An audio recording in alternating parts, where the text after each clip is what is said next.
done sanding. This one was super easy to sand because it's all one piece.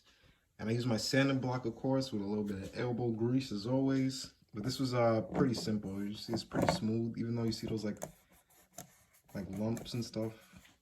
That's just from the print, but that's all smoothed down. And it's just the same process. This time I went from 180 grit sandpaper up to 220 grit sandpaper, and then from there I use 400 and 800 grit wet sandpaper. So as always, like I said, you could probably still see some of the water. After I do the 180 and 220, I completely rinse the whole print, leave it wet, and then just sand it down like that. And that really, again, makes your print a lot more smooth. And then when you start to spray the at least the primer and the paint, it comes out a lot more stiff, or it sticks a lot better, and it looks a lot better. So now I'm gonna hit it with some filler primer. Then after that, some gloss black, and then some orange.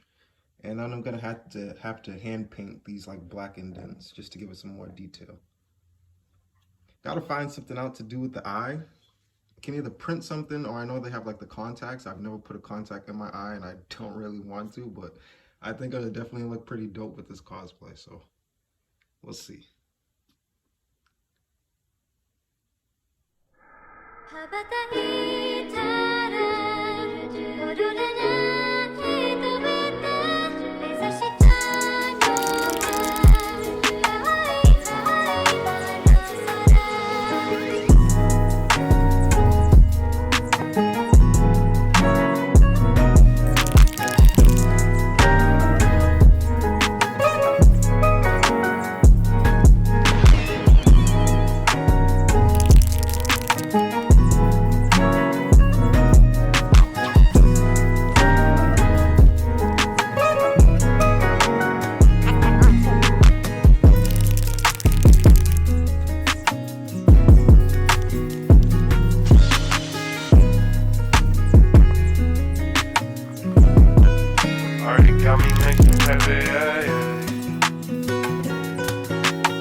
All I hear this mask saying is, before I could tell you about Sasuke, I have to first teach you about Itachi. No, I'm just kidding.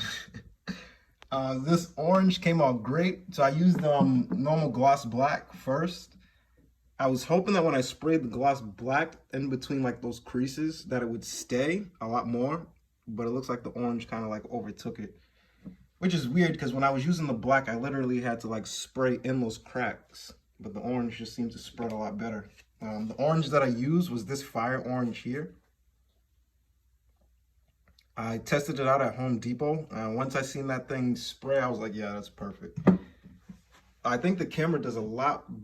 Nah, it's about the same in the camera as in person, but it almost looks like it's on the borderline of red, but that nice orange. I think it looks perfect, pretty much just like in the anime.